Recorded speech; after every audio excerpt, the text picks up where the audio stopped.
So I'm Chase here from Pixel Cars with South Tacoma Auto. I'm here with Michael today. Howdy. I just wanted to follow up. So I was here last year and I spoke with Matt and we talked about the Mirai a little bit. Yes. And as far as I recall, it's something that you guys are started selling in California. Correct. So currently we sell the Mirai with those that don't know. The Toyota Mirai is our fuel cell electric vehicle. It's an amazing vehicle. It is very Lexus-like. It's a very high-quality vehicle that runs on hydrogen. So it's only currently sold in California and Hawaii, and of course in Japan. So the Mirai is fantastic. I actually happen to live in California, so I see them on the road. They're all over California. They are quick. They're smooth. They're just another alternative. You know, you have people that prefer to plug in a vehicle for electric. Right. This one, you would pull up to a gas station that has a hydrogen pump. You put hydrogen in the vehicle, and you can drive about 400 miles on one fill of hydrogen. That's the amazing benefit. Now, the struggle is the infrastructure. That is something that Toyota, we don't build hydrogen stations, unfortunately. Right. That's a state-by-state process where the infrastructure, the more stations you have, then the more popular the vehicle will become. So we're kind of that cart before the horse, chicken before the egg thing right now, where we have a lot of Mirais on the road. We need more fueling stations. Right. So, but you kind of have to do that to push things along. Yes, 100%. Otherwise, you're waiting for something that there's no reason to have. And I think we have seen growth over the last 10 years from our first gen Mirai, where there was about 2 stations, to our second gen Mirai, and now we have about 50 stations in California. Oh, wow. So the numbers have increased. Truthfully, there should be more by now. That's the only frustrating thing. I wish there were more hydrogen stations. What I think will really help the Toyota Mirai and fuel cell in general is the trucking industry. So in Long Beach, California, where we have a port, we have a lot of big rig trucks that are transporting goods back and forth using hydrogen gas. Gotcha. So that I think the trucking industry is really going to help the fuel cell industry overall when it comes to the cars. Because fuel cells are fantastic. The technology's been around for forever. It's safe. It's wonderful. Right. Quick fill-up times. It's just the infrastructure. So what makes it so fantastic as compared to like other EV options? Because you have like plug-in hybrid, you have full EV cars. Like, what is besides, you know, of course, it only takes so long to fill it up with hydrogen, just like you're at the pump filling up a gas car. Yep. But what other things can people expect out of a hydrogen-powered fuel cell vehicle? So that's a great question. So at Toyota, we kind of give you the option, right? So everybody has a different lifestyle. I was just talking to these folks right here. They love pure hybrids. They don't want to have to deal with any kind of plugs whatsoever. So we've got more electrified vehicles than any other manufacturer. So here at Toyota, we have over 20 electrified vehicles, whether that's a hybrid, plug-in hybrid, fuel cell, or strictly electric. Right. So to answer your question about the Mirai or fuel cell in general, I think it's a case-by-case basis. Somebody like that has just an apartment where no place to plug in, the Mirai might be better for them if they've got a hydrogen station down the street. They could go, they could fill up in 5 minutes, they're good for the week worth of driving. Right. Now, there might be somebody that's got a plug in their garage. Battery electric might be for them, right? Or there might be somebody that has an apartment with only 2 plugs for 60 units. So maybe a plug-in hybrid could be an option for them. Maybe they have...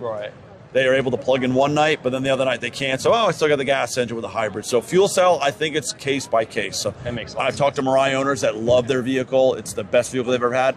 I talked to Mirai owners that they don't live close to a station, so they prefer to go to a battery electric vehicle or a plug-in hybrid. Okay. So the benefit of the Mirai, long story short, is it depends where you live and how close you are to a station. A niche, yeah, 100%. Gotcha. You've got to be near a hydrogen station. And I talk to consumers all the time. As much as I love the Mirai, if you're an hour from a hydrogen station, it's not the car for you. If you're even a half hour away from a hydrogen station, it's probably not the vehicle for you. If you're within 10 to 15 minutes of a station, it could be the great vehicle for you. Right. As those become more widespread, the stations, it seems like something that is superior in some ways to just full EV, because you get the EV experience. Yep. You get the quick torque. Yep, exactly. And you also have really quick refuel time. Correct. And great gas range or mileage. It also depends too. We won't get too into the weeds with it because it's very case by case basis. Right. And also, I feel like hydrogen has the benefits long term of being cleaner on the back end.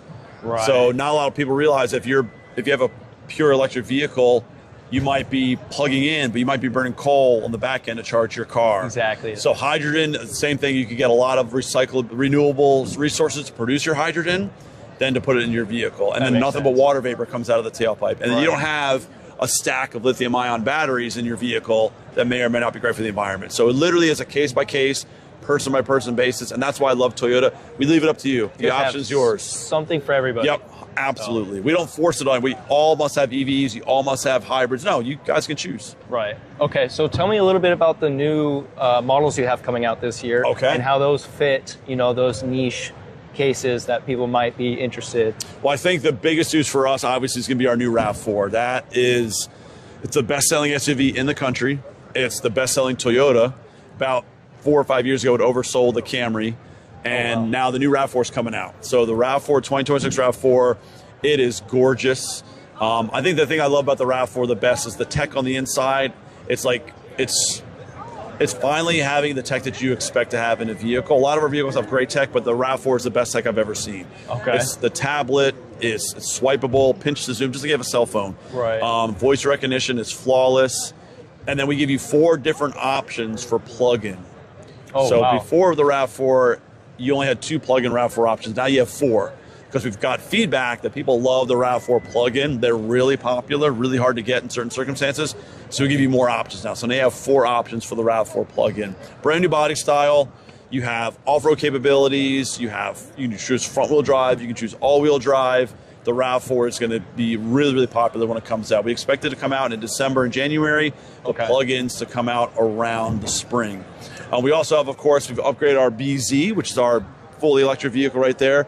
We have a Woodland edition for you. Okay. So that Woodland one over there, you can tow with it up to 3,500 pounds. Oh, wow. You still have great range, purely electric vehicle. So we've upgraded some of the interior features as well, some all-weather tech fabric. So if you want to go like maybe camping, things like that. I love our new CHR. That is a fully electric vehicle. That's CHR. So now the CHR came out a few years ago in the Scion family. Remember the Scion family? Oh, yeah. Okay, so we brought that out in the Scion family, and now we have it here with Toyota. We brought it as a gas car a while ago. Right. Overseas, it became a hybrid, and then here we turned it into a fully electric vehicle. So that is something really new. That'll come out in 2026. Okay. And then we have things like we've introduced our Trail Hunter edition for some of our vehicles, like our Tacoma Trail Hunter, our 4Runner Trail Hunter edition. Those are fantastic. So those are people that want to go overlanding, so not just off-road, and they want to go camping for like 2-3 weeks. So our Trail Hunter vehicles are awesome. You definitely got to check it. We've got one over there. The Trail Hunters, they've got like a compressor for all your tires. Oh, that's awesome. A full plug, so you want to grill if you're camping, if you want to, cook some food up, stuff like that. So that's great as well. Yeah, I think Toyota, we're always innovating. We're always upgrading our vehicles. The Prius just came out a couple years ago, but that redesign still is really so impressive. Phenomenal. I love the way they look. That doesn't look like a Prius anymore, which could be a good or bad thing. I think I love the look of the old school Prius, but I love this one as well. Right. So yeah, a lot of great things coming down the Toyota pipeline. Again, we make more electrified vehicles than any other manufacturer. That's something we're really proud of. And the fact that people know us for our reliability, our dependability, our durability, our great customer service. So yeah, it's a pleasure to work for Toyota. I love being at these auto shows because you connect with people like this. Exactly. You can get in the vehicles, you can check them out, and see which ones fit your lifestyle. Yeah, that's the best part. Any news on the electric Supra? I have not heard any news on electric Supra. The internet is not always true. So I tell people that all the time. Any auto show, they'll say, I swear I just saw this.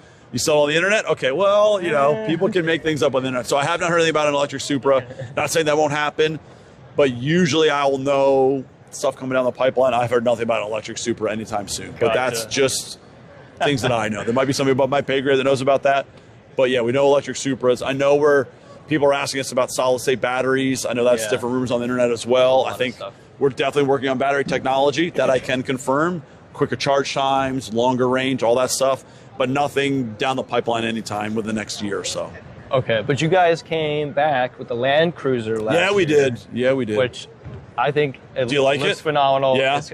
They're awesome. And you guys came out with a hybrid option. Correct. So tell me a little bit about, especially between the first, hybrid coming back and how it is, anything changing this year with the Land Cruiser. So Land Cruiser is what we call a carry forward or carry over, meaning it's not going to change from last calendar year to this calendar year because it just got redesigned. Same thing with our 4Runner. Usually every vehicle goes in different cycles. Right. So maybe the Camry might get redesigned every 3 to 4 years, where the trucks tend to get designed 4, 5, 6 years. Right. And we go by the philosophy, if it ain't broke, don't fix it. People really love the new Land Cruiser. I personally think it's fantastic. I worked with it over the summer a lot, and I fell in love with it, except I'm not a true off-roader rock star adventurer, so Right. all those features, I wouldn't use half of them, because so for people that go camping, that go off-roading, they love it. And I've seen consumers do so many different things to that Land Cruiser. It's great. It only seats 5 passengers. You can get the GX Lexus if you want that third row, but it's a great new body style. We have great new color options for it in the Land Cruiser. And yes, hybrid. Nowadays, when I first started with Toyota, you would have a hybrid battery that would take up half the trunk. Now you don't even recognize if it's a hybrid or not unless we tell you on the label, because you don't even know where the battery is. You don't have to worry about anything. Even 20 years later, some people are still skeptical about hybrids, but I think it's becoming less and less. More people are accustomed to hybrids. They know what they are. But I always tell people with a hybrid, you don't have to if it's a regular hybrid, you don't have to plug it in, just put gas and you go. That's it. Easy. Yeah. And your brake pads will last you a lot longer.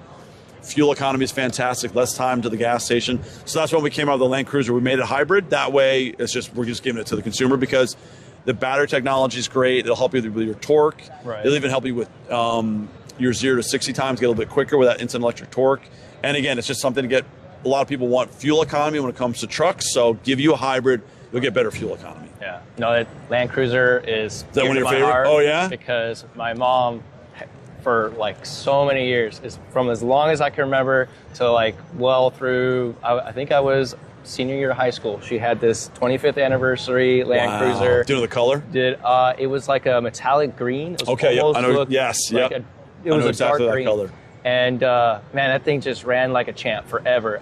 And that's the thing with Land Cruisers, like, you know, they used to be really pricey too. They used to be in the $80,000 range, and they run forever. But a lot of people towards the tail end of its life cycle were thinking, well, I'll just get a Lexus because they run forever, but I'm paying Lexus prices. I want that Lexus logo, which to me, okay. But now we brought it back at like a $50,000 price point.